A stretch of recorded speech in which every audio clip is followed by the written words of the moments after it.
और माफिया का राज हटा दूंगा, कर्मचारियों को भयमुक्त माहौल दूंगा। झाड़ू यदि साफ करे ना करने ना सुंदर लाग्या करे, तो राजस्थान में झाड़ू चल रही है। नवलगढ़ में माफियाओं को राज खत्म करेगा। सीमेंट कंपनी और सीमेंट कंपनी ने सह देना की बखिया देर देसा कि लोहागढ़ में जो हमारी पर्वत श्रृंखला अरावली, उसमें अवैध खनन हो रहा है। 100 से ज्यादा ट्रक रोजाना खुदाई हो रहे हैं। पीली बस बंद कर देगा। स्कूल वालों हमारी कोई दुश्मनी को नहीं है। आप अच्छे भले पढ़े लिखे टीचरों को जो आरपीएस से सिलेक्टेड है, ऐसे अध्यापकों को आप कभी वोटिंग लिस्ट बनाने में लगाते हो, कभी बीएलओ बना देते हो, कभी मतगणना में, कभी कोरोना में। लोहारगढ़ पर्यटक स्थल बना हुआ है। पैसे के पावर से और मसल के पावर से चुनाव को प्रभावित करते हैं। शिक्षा की बात करें तो इंग्लिश मीडियम स्कूलें खुली हैं, लेकिन उनमें इंग्लिश मीडियम में कितनी पढ़ाई जाती है? मैं नहीं कहता। राम राम साहब, मारून थे देख रहे हो झलको झुंझुनू। आज मैं पहुंचा नवलगढ़ विधानसभा क्षेत्र में। आम आदमी पार्टी की जो टिकट मिली है विजेंद्र जी डोटासरा के पास में। विजेंद्र जी डोटासरा फिलहाल पवाना ग्राम पंचायत का सरपंच भी। विजेंद्र जी काफ़ी एक्टिव भी नजर आ रहे हैं राजनीतिक में। अब की बार कौन सा मुद्दा मका अहम रहेगा, सारी बातचीत करना। वीडियो शेयर कर देना और लास्ट तक देखना है। विजेंद्र जी, सौ पहले तो आम आदमी थार पर विश्वास करो है, थान टिकट दी है, बहुत बहुत बधाई। धन्यवाद। तो और आपकी पार्टी के शीर्ष नेतृत्व का आभार कि जिन्होंने मुझ जैसे एक साधारण आदमी को अपनी टिकट के लिए चुना। अब की बार जहाँ आम आदमी थार पे विश्वास करे है, तो तेपा के विश्वास पर किस हिसाब से खरे उतरोगा? बिल्कुल, देखिए हमारी जो पार्टी की विचारधारा है वो है लास्ट छोर पे बैठे हुए व्यक्ति की समस्या को सुनना, उसकी समस्या को ठीक करना, उसके सुख दुख में भागीदार होना। और इसी सिलसिले में पिछले 21 तारीख को कमिंग जो पिछली 21 तारीख गई है, इसको मैंने लोहारगढ़ धाम से, पवित्र लोहारगढ़ धाम से डोर टू डोर पैदल कैंपेन शुरू किया था। आज मेरी इस यात्रा का पड़ाव ये सैनीनगर पंचायत है। शाम को मैं नवलड़ी में हूँ और 31 तारीख को डिघाल में इसका समापन होगा। पहले राउंड का कोशिश कर रहा हूँ कि हर ढाणी में पहुँचूँ, हर उस माँ बहन तक पहुँच पाऊँ जिनकी समस्या है, हर उस भाई तक पहुँच पाऊँ जो रोजगार के लिए, जिसको रोजगार चाहिए, हर उस भाई तक पहुँच पाऊँ जिसको अच्छी शिक्षा चाहिए। तो हमारा जो मुद्दे हैं हमारे, शिक्षा, स्वास्थ्य, सड़क, बिजली और पानी, इन पे हम काम करेंगे निसंदेह है। दूसरी चीज, विधानसभा में आप देखिएगा कि फिलहाल एक नवलगढ़ की बात के परिदृश्य में, नवलगढ़ की बात के साथ साथ अगर हम बात करें पूरे राजस्थान की, तो भूमाफिया, शराब mafia, toll mafia, school mafia, hospital mafia, Khan mafia, paper leak mafia और ट्रांसफर पोस्टिंग माफिया, ये सारे माफिया हावी है राजनीति पे। और चुनाव के वक्त आप देखिएगा, अभी चुनाव के वक्त ये अपने मेन पावर से, पैसे के पावर से और मसल के पावर से चुनाव को प्रभावित करते हैं। और जिसको ये जिताते हैं, जिसके साथ ये लगते हैं, उनको हम हमारी भाषा में समझते हैं ये हमारा नेता है, ये हमारे सुख दुख में काम आएगा। लेकिन वो नेता तो ऐसा होता है क्योंकि उनको ये माफिया प्रोजेक्ट कर रहे हैं, तो पॉलिटिकल भाषा में वो भी अपने आप में एक पॉलिटिकल माफिया बन जाता है। और जब चुनाव जीतता है, जब उनकी सरकार आ जाती है, तो वो सब इन लोगों को फ्री छोड़ देते हैं कि आप जब लूटना उतना लूटो। आज आप देखिएगा कि लोहागढ़ में जो हमारी पर्वत श्रृंखला अरावली, उसमें अवैध खनन हो रहा है। 100 से ज्यादा ट्रक रोजाना खुदाई हो रहे हैं। मैंने मेरी आंखों से देखा है। एफआईआर दर्ज हो रही है। स्कूलों की क्या हालत है? स्कूल बिल्डिंग बनने से स्कूल अच्छी नहीं होती है। उस स्कूल में टीचर्स कितने हैं? हॉस्पिटल की बिल्डिंग बनने से हॉस्पिटल अच्छे नहीं होते। ये तो जीएसटी है, टैक्सेज है, आएंगे। बिल्डिंग बनने से हॉस्पिटल अच्छा नहीं होता है। बिल्डिंग इसलिए बना दी जाती है कि बिचौलियों का कमीशन होता है, ठेकेदार का कमीशन होता है। लेकिन डॉक्टर बैठना चाहिए। डॉक्टर कितने? अब डॉक्टर की तनख्वाह में से तो आपको कमीशन मिलना नहीं है। ठेकेदार जरूर आपको कमीशन देगा, ठेकेदार जरूर आपकी गाड़ियां लगाएगा चुनाव में, ठेकेदार जरूर आपकी कंपेनिंग करेगा, ठेकेदार जरूर आपको वोट कराएगा। शिक्षा की बात करें तो इंग्लिश मीडियम स्कूलें खुली हैं, लेकिन उनमें इंग्लिश मीडियम में कितनी पढ़ाई जाती है? मैं नहीं कहता इंग्लिश इंपॉर्टेंट है, हर भाषा इंपॉर्टेंट है। संस्कृत भी उतनी है, इंग्लिश भी उतनी है, हिंदी भी उतनी है, मारवाड़ी, मराठी, उर्दू, तेलुगु, सारी भाषा इंपॉर्टेंट है। लेकिन पढ़ाने वाले कितने हैं? आप अच्छे भले पढ़े लिखे टीचरों को जो आरपीएस से सिलेक्टेड है, ऐसे अध्यापकों को आप कभी वोटिंग लिस्ट बनाने में लगाते हो, कभी बीएलओ बना देते हो, कभी मतगणना में, कभी कोरोना में, यहां तक कि उनको बच्चों को पढ़ाने के लिए समय नहीं मिलता। और मैं तो ये सुनता हूं साहब कि आप सरकारी काम करिए, इनके अधिकारियों द्वारा ये कहा जाता है जी आप तो सरकारी काम करिएगा, पढ़ाई से कोई लेना देना नहीं है। ये वास्तविकता है। तो भी अरविंद केजरीवाल जी के चेहरा पर ही चुनाव लड़े जा रहे हो या फिर थारों के स्टैंड है कमान? बिल्कुल, देखिए अरविंद केजरीवाल जी हमारी पार्टी के राष्ट्रीय संयोजक हैं, तीसरी बार दिल्ली के मुख्यमंत्री बने।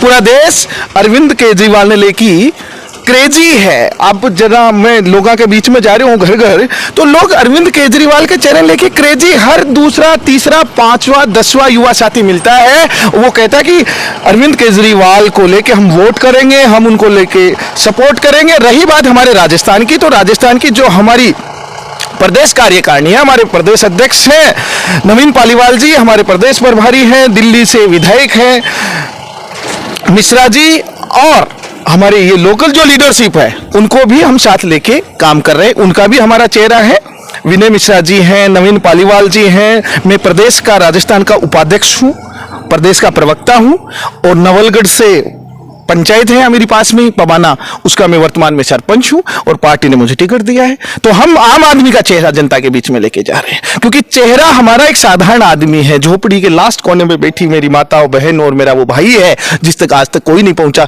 वो हमारा पत्रकारिता चेहरा है। तो जहाँ नवलगढ़ का मैं देखी जाए तो कुछ समस्या बनी ही पिछले समय में, जहाँ किसान श्री सीमेंट्स फैक्ट्री के आगे बैठा, बिल्कुल बाकी बड़ी दुख हो। फिर बात करी जाए बदराना जोड़ा की, बात करी जाए नवलगढ़ जहाँ एक हेरिटेज सिटी के रूप में माने जाओ, बिकमा जहाँ पुरानी हवेलियाँ यहीं पर जमींदोज करी गई, वहाँ पर नया जो मकान बनाया गई, पके बार हम के थारो जो है प्रतिक्रिया रही? बिल्कुल पत्रकार जी, देखो मैं डलहौजी घुमा हूं, मैं दार्जिलिंग घुमा हूं, मैं नैनीताल घुमा हूं, मैं मंसूरी घुमा हूं, इलिए को नहीं घूमे क्योंकि मैंने बहुत पीसा है। पर जे मैं पहले कॉर्पोरेट में नौकरी करतो तो साल में माने एक पैकेज मिलतो टूर को कंपनी की तरफ से ना, कंपनी की तरफ से मैं बैठे जाता तो बैठे चाहे आपनो माउंट आबू हो, बैठे बहुत सारी रोजगार है, पर्यटक बैठे जाए, बीजा 3 to 5 स्टार होटल बनेड़ी ही, लोगन बैठे रोजगार को बहुत बड़ो विकल्प मिल रहा है एज ए टूरिज्म।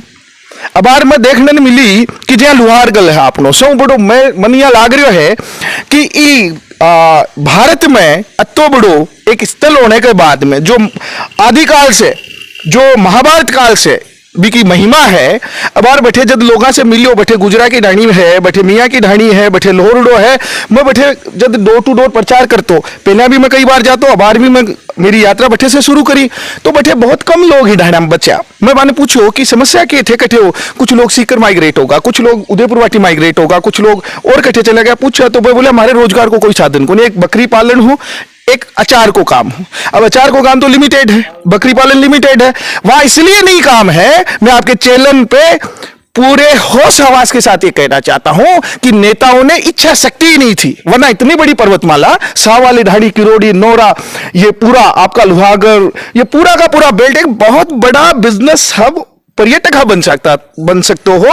और इजा बहुत सारा होटल्स इंडस्ट्री डेवलप हो सके ही, इजा पर्यटक आता, इजा के लोग रोजगार मिलतो, और जिका लोग माइग्रेट होगा वह लोग मन नौबती को नहीं आती। तो नेता सिर्फ और सिर्फ आपके बोटा ने कई फायदों पूछे बैठे तक सोच रहे ही, नेता आज तक आको सोचो कि लोहागढ़ ने आपा पर्यटक स्थल बढ़ावा और इन डेवलप करा। मैं वादा करता हूं कि नवलगढ़ का लोग अगर मेरी पार्टी ने और माने इजा समर्थन दियो तो वो बदलाव में करके देगा, लोहारगढ़ पर्यटक स्थल बनावेगा।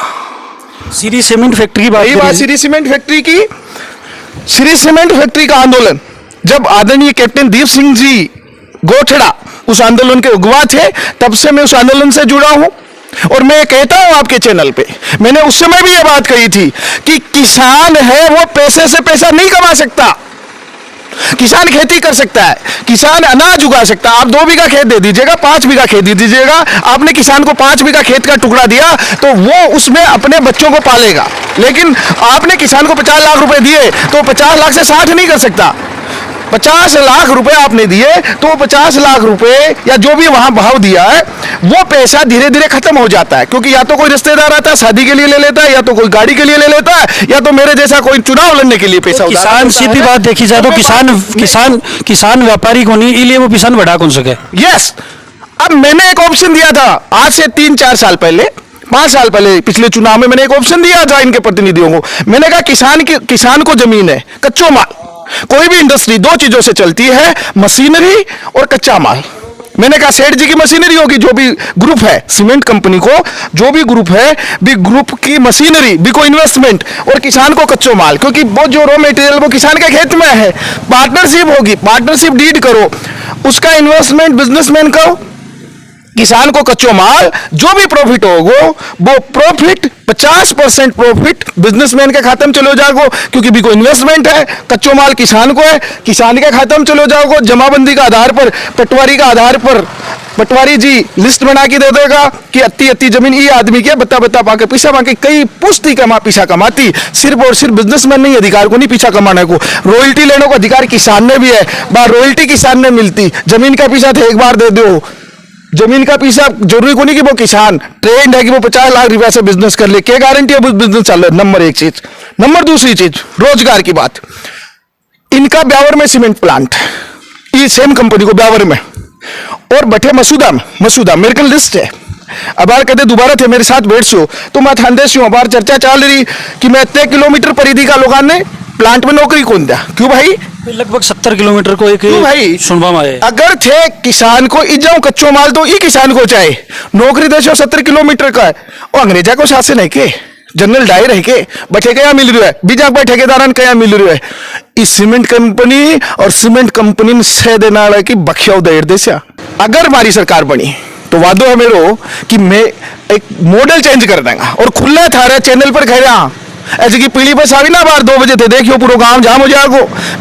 मेरे एक छोटो सो गांव है मिला को पास, भी मिला के पास में हमारे अगर थे छुट्टी हो 4:30 बजे ना 4:30 बजे भी बास में जाओ ना थाने बढ़ने जगह को नहीं मिला, बस ही बस बड़ी भी कमा पीली बस बंद कर देगा। स्कूल वालों हमारी कोई दुश्मनी को नहीं है, लेकिन जब अत्ता RPSC सिलेक्टेड ओ इस सैनी नगर में खड़ा, हाँ इस सैनी नगर की स्कूल में जाके देखा तो हमारा अच्छा जगह गुरुजन ही बा RPSC सिलेक्टेड ही 60-70 लाख रुपया दानी बाकी सैलरी दे सरकार, कम से कम 15-20 लाख रुपया सैलरी बनने की दे है ना। मान तो लगा रखे ही वोटर कार्ड बनाने ने और बा टावरा ने भी बस में स्कूल चलावी बाबड़ा बाकी क्या गलती है। बतो आपको रोजगार है माँ को। इस पंचायत का ही हमारे राजकुमार जी हमारा मित्र ही पूर्व पंचायत समिति सदस्य और अब वर्तमान में सरपंच प्रतिनिधि भी स्कूल चलावी, वो तो बाकी तो व्यापार है। लेकिन सरकार जो पैसा दे रही है वो किस लिए दे रही है? वो उन बच्चों को बढ़ाने के लिए। एक गांव से लो एवरेज आप चर्चा करो, एक गांव से 300 बच्चा 400 बच्चा प्राइवेट स्कूल में पढ़ी, लो एवरेज एक बच्चे की फीस है 25,000 रुपया, 25 गुणा 300 कितने लाख हो रहे हैं? सालाना कितने लाख रुपया गांव से 12 जा रही ए पीछा गांव में बची, तो गांव को कितना विकास हो है। आज मल्टीपर्पज स्कूल है झुंझुनू के माए, पिछले दिना एक स्टोरी छपी कि टंकी में छिपकली पड़ी जी। अब कलेक्टर साहब वालों बेटो अगर भी मल्टीपर्पज में पढ़ा ना टंकी में छिपकली को नहीं पढ़ा है, भाई 1 महीने की तनख्वाह आरो भी लगा दी, भाई चेक भी करी, स्कूल भी हरी भरी रहे और सुंदर लागे मैया कुछ काम करने को विचार रहे मारू। इसलिए कहा गया है कि आज की शिक्षा पद्धति से अपवाद कुछ भी हो सकता है, लेकिन दुर्भाग्य है कि बेचारे टेलर का बेटा टेलर बनता है, कलेक्टर का बेटा कलेक्टर बनता है। और हमारी शिक्षा पद्धति हमारा जो मॉडल है भी कमा टेलर को बेटो भी कलेक्टर बनेगो और कलेक्टर को बेटो तो कलेक्टर बनी सके, अभी तो कोई दो राय को नहीं। बदराना ही जोड़ा की भी एक समस्या आई है। बिल्कुल बिल्कुल बदराना जोड़ा की समस्या ही क्या है? बदराना जोड़ो बहुत बड़ी समस्या आई। मैं आपके चैनल के माध्यम से कहना चाहूं हूं कि देखो ऐतिहासिक धरोहर का संरक्षण करना आपनो कर्तव्य है, अपनी जिम्मेदारी है। जोड़ा बचानो अपनी जिम्मेदारी है, जंगल बचानो अपनी जिम्मेदारी है, पानी बचानो अपनी जिम्मेदारी है, तो जोहड़ ने बचानो अपनी जिम्मेदारी है। अब आकुनियो उसके कि जोड़ के जगह अपा विकास भी कमा डाला। मैं खुला कहना चाह रहा हूं ओपन कि अगर वो जोड़ था तो फिर उस पे कब्जा क्यों हुआ, और अगर कब्जा हुआ तो अभी हमारे वर्तमान विधायक कहते हैं जी मैं इसमें ये करने वाला था, ये बहुत सारे काम उन्होंने बताया ये करने वाले थे, तो फिर रोका किसने, किए क्यों नहीं? फिर कहते हैं जी जो संघर्ष समिति के लोग हैं उन्होंने कोर्ट में स्टे ले आए। अरे तो भाई साहब कोर्ट में स्टे ले आए तो उसमें कोई कमी थी ना, इसलिए तो कोर्ट ने स्टे दिया। आपकी तो सरकार थी, बना लेते, किसने मना कर रखा था? शायद कहीं तो इंटेंशन गलत था। मुकुंदगढ़ में आज से 4 साल पहले 5 साल पहले जब चुनाव हुआ था तो मुकुंदगढ़ में एक बिल्डिंग बन रही थी, मुकुंदगढ़ चौराहे पे। वो बिल्डिंग तोड़ी गई और वो बन गई। अगर वो गलत थी तो वो दोबारा कैसे बनी, और वो सही थी तो टूटी कैसे, इसका जवाब चाहिए। दूसरी बदराना की बात, बदराना ऐतिहासिक धरोहर है साहब। अगर विकास करना तो और बहुत सारी जगह पड़ी है, लोग देने को तैयार हैं, लेकिन आप जोड़ की जमीन, हमें इनका संरक्षण करना है। जोड़ की जमीन पर अगर डेवलप कर रहा हो तो बाद में जोड़ कटे बदसी, पहली लाइन। दूसरी लाइन, जो प्रोपोगेंडा चला कि जी ये है वो स्टे ले आए, तो फिर मैं हमारे स्थानीय विधायक से, अभी तो है चुनाव तक तो है, उनसे पूछना चाह रहा हूं कि क्या फिर गहलोत सरकार इतनी कमजोर थी? आप अपने आप में कहते हो जी हम सलाहकार हैं, तो आप इतने कमजोर हो कि फिर आप बना नहीं पाए। आप बना देते तो मान लेते कि आप सही थे, वो चीज गलत थी, इसलिए सम्माननीय कोर्ट ने उस पर स्टे दिया या चेंज किया है, पॉलिसी चेंज की, व्हाटएवर जो भी है। लेकिन मैं इतना कहूंगा आपके चैनल के माध्यम से, नवलगढ़ में माफियाओं को राज खत्म करेगा। वादों में मारो, कड़े शब्दा में ए मारा कई भाई ना थाले चैनल पर कह रहे हो ए गाड्या के ऊपर जगह फिल्म चेपर हंडी ना ये बे अन कहो चाहू हूं, थोड़ा सा ठीक सी रियो, मामलो ऊंचो नीचो है, माफिया की कोई जगह को नहीं है, आराम से रहेगा, आराम से काम करेगा। माफिया जगह ही बांकले बड़ा माफिया, हाँ, क्योंकि हमारा 2 रोल ही, एक जनता के लिए, आम आदमी का, हर आदमी के लिए, और दूसरा माफियाओं के भी बड़े माफिया हैं। अगर ये नवलगढ़ में कोई आपकी दादागिरी चलाना चाहोगे, जनाब इन अठन तो लक्ष्मणगढ़ को बॉर्डर है, रठन उदयपुरवाटी को, रठन झुंझुनू को, रठन सीकर को, ये बॉर्डर का 12 नहीं चक्कर काटना पड़ेगा। माँ बार जगह कुनी है, जो भी घटनाएं हुई, जो भी हवेलियां टूटती हैं, जो भी बदाना जोड़ा को कवर किया गया, ये दुर्भाग्यपूर्ण है। और खुला कह के जा रहा हूं, अगर जनता ने मौका दिया, नवलगढ़ की जनता को ये कह रहा हूं, आप सबको कह रहा हूं, जब आप इस चैनल को सुनेंगे आपको कह रहा हूं, सिर्फ बदलाना ही नहीं, जितने भी जोड़े, जितने भी रास्ते, जितने भी नाले, जितने भी नदी के रास्ते बंद हैं, निकाल दूंगा। मेरी पंचायत में कुछ निकाले, नमूनो दियो मेरी पंचायत, क्योंकि मैंने मौको दियो, बिना कोई जोड़ा गेला खोले ही वो काम निपटा दूंगा। अब कल है कठे कोई दिक्कत ही को नहीं है। इस बार थारो आशीर्वाद, थारो सपोर्ट करो, ये चीज न चेपतेगा, और माफिया का राज हटा दूंगा, कर्मचारियों को भयमुक्त माहौल दूंगा। राजस्थान में जहाँ ऑलरेडी बड़ी पार्टियां एक्टिव हैं, कांग्रेस, बीजेपी, तो आम आदमी अब की बार क्या स्थिति रह सके आम आदमी पार्टी? पत्रकार इन नवलगढ़ की तो मैं कहानी थाने बता दूं कि बीजेपी को तो आसानी व्यवस्था बैठी को नहीं, और कांग्रेस पिछले 21-23 साल में 2000 से लेकर 2023 तक एक बार खातों खुले न, बड़ी कौन सी है, कहीं नहीं बड़ी है। एक बार की पार्टी जीती 2023 साल में, एक बार जीती, एक बार माली तो चुनावी को लड़ो, और एक पार्टी को आबेदानी खातों को नहीं खुलियो। राजस्थान की जनता ने ऑप्शन देगा आपका, तैयार बैठी है जनता। झाड़ू यदि साफ करे ना करने ना सुंदर लाग्या करे, तो राजस्थान में झाड़ू चल रही है। अब आर परसों 23 कैंडिडेटा की लिस्ट आई, अब आर थोड़ी देर पहले मैं देख लो 8 कैंडिडेटा की वो लिस्ट है, 200 कैंडिडेट चुनाव लड़ रहे हैं, और धुआंधार चुनाव लड़ेगा। विजेंद्र जी हूँ, आप बातचीत करी तो यह आपका मुद्दा बताया आपने, अब की बार थन के लाग रहे हैं, अब की बार नवलगढ़ की राजनीति में कोई परिवर्तन आओगो, और आओगो तो कौन सी पार्टी को आओगो, क्या स्थिति रह सके थे, मन कमेंट बॉक्स में लिख के बताओगा। खबरों में अपडेट रहने के लिए झलको झुंझुनू पर यूं बने रहो। राम राम।